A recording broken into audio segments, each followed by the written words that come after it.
What if I told you there was one quick step you could perform on your reloads that would make the neck tension just as consistent as turning your case necks, without all the hassle of actually turning them?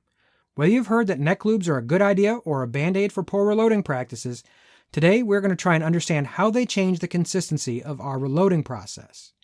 In case you're not familiar with this practice at all, some folks are applying some type of material, whether it's moly or graphite, but they are applying this to the case neck before the seating process. Several of you have reached out asking me to look at some of the lubes and how they perform. But first, let's get a baseline for what they're actually doing. Today we're primarily going to be looking at Neck Lube, as it seems to be the easiest and least messy to apply, at least at first glance, just to see if there's any real consistency gains to be had. I've seen a couple other videos that really talk about Neck Lube, and some folks are even applying it to projectiles themselves. But today we're just going to be talking about applying it to stock brass, as well as some neck turn brass, to see what type of consistency gains we may or may not see. The best I can tell, this Neck Lube is a suspension of graphite in alcohol. So with one of these fancy foam Q-tips, you can apply some and do 2 or 3 cases before you have to dip it again.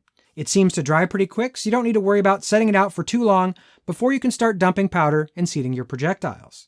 But let's see how it performs. To understand what it's changing, we need to have a baseline. In a previous video, we looked at some stock horny brass versus some neck turn brass from that same lot, just to see what the neck turning did. On one hand, I was not surprised to see less variation in the neck turned brass. It kind of makes sense. But what I was surprised about is that the average seating forces were still almost identical, even though we'd taken off more than 10% of the brass trying to get it to a consistent dimension. So what happens when we add Neck Lube?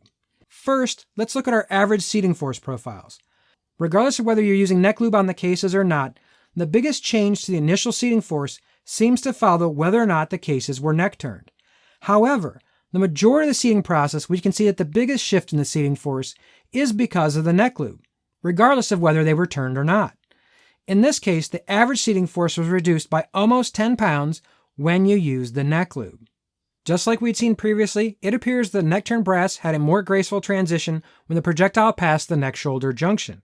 On the stock brass, whether it's lubed or not, you can see a bump as it passes this junction, possibly indicating the formation of a donut.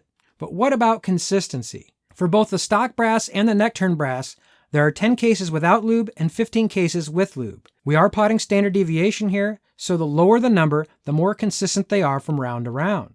So looking at the initial seating force, it clearly goes in order of stock being the worst, then stock with lube, neck turned, and then neck turned with lube, when we're talking about the starting of the seating process only.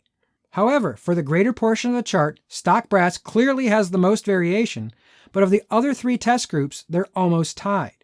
You have to decide for yourself, but I was really expecting the neck turn brass with lube to run away with the least amount of variation. But the actual data is much closer than I really expected.